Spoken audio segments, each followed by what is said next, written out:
O que é um número racional? Por definição, dizemos que o número racional é todo aquele que pode ser representado como uma fração, uma razão, entre dois números inteiros A e B, com B diferente de zero.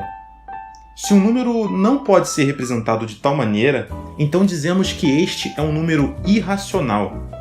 Alguns representantes bastante conhecidos desse conjunto numérico, digamos, peculiar, são, por exemplo, π, que é a razão entre o comprimento de uma circunferência e seu próprio diâmetro. Temos também o número de Euler, ou número neperiano, representado pela letra E, muito comum em operações exponenciais e logarítmicas. E claro, não podemos esquecer do φ, representante da famosa razão de ouro, muito comumente encontrada em diversas ocasiões na natureza. O assunto do vídeo de hoje, no entanto, pode até não parecer tão pomposo à primeira vista, mas merece entrar na seleta festa dos irracionais importantes. E podemos provar?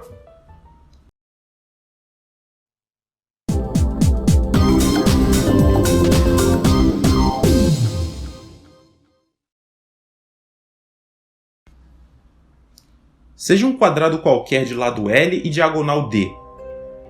Não é muito difícil demonstrar a relação de proporção entre D e L, e uma das maneiras mais simples de fazermos isso é através do Teorema de Pitágoras. Podemos então notar que basta multiplicarmos o lado do quadrado por raiz de 2 para obtermos o comprimento da diagonal. Mas o que significa isso? Se raiz de 1 é igual a 1 e raiz de 4 é igual a 2, podemos então suspeitar que raiz de 2 está em algum lugar no intervalo entre os números 1 e 2. Por aproximação, raiz de 2 equivale a 1,4, 1, 4, 2, 1. São muitas casas decimais, aparentemente infinitas. Será que é o suficiente então para afirmarmos que raiz de 2 é um número irracional? A gente já sabe que as dízimas não periódicas são todas números irracionais, e ao que tudo indica, estamos diante de uma delas. Isso deve ser o suficiente então, certo? Não tão rápido. Ainda que não apareça nenhum período nas casas decimais exibidas, ou seja, não haja nenhuma sequência numérica se repetindo, é ingênuo afirmar com certeza absoluta que depois das reticências não aparecerá períodos. Por exemplo, imagine que você esteja observando as ovelhas de um determinado campo. Até onde os seus olhos alcançam, você só enxerga ovelhas brancas nesse campo. Você diria então que, neste ambiente, só há ovelhas brancas? Eu não teria tanta certeza. Na matemática, generalizações e achismos são perigosos, então precisamos de certas estratégias para demonstrar nossas suposições. Provaremos que raiz de 2 é um número irracional através da contradição, ou redução ao absurdo. Neste método, ao invés de tentarmos mostrar diretamente o que queremos provar, vamos fazer o contrário e assumiremos o exato oposto, ou seja, consideraremos que raiz de 2 é um número racional e tentaremos demonstrar até encontrarmos algum detalhe incoerente, uma contradição. Vamos nessa?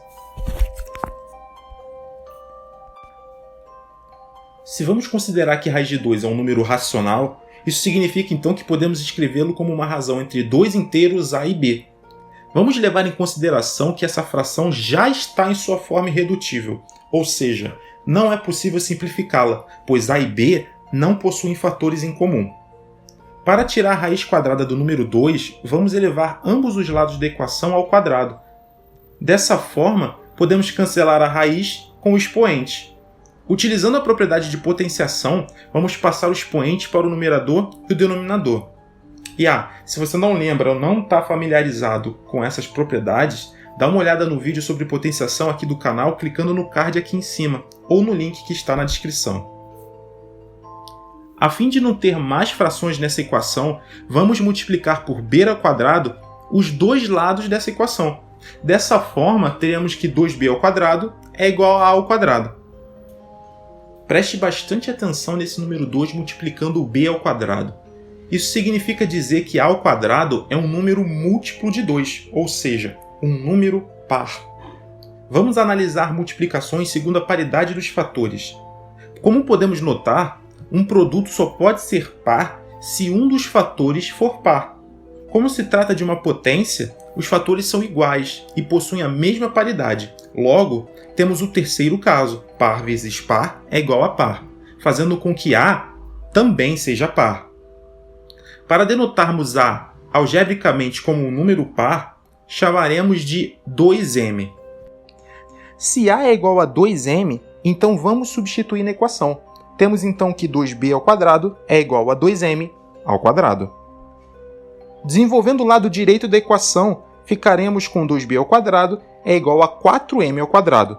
Obviamente, simplificaremos a equação dividindo por 2 em ambos os lados e assim ficaremos com b² é igual a 2m². Chegamos a uma equação que pode parecer familiar aos olhos mais atentos. Novamente temos o fator 2. Isso faz com que o b² seja múltiplo de 2 e, consequentemente, par. Como já vimos anteriormente, b² ser par implica que b também deve ser par. Indicaremos b por 2n. Agora, analise atentamente os dados que obtivemos. No início do problema, estabelecemos que raiz de 2 é um número racional e, portanto, possível de ser escrito como uma razão irredutível de dois inteiros a e b. Isso implica em a e b serem primos entre si. Porém, vimos que tanto a quanto b são múltiplos de 2, o que significa que a e b não são primos entre si. Como isso é possível? Pois é, não é possível. Temos uma contradição ao tentar estabelecer raiz de 2 como um número racional. Isso significa, portanto, que raiz de 2 só pode ser irracional.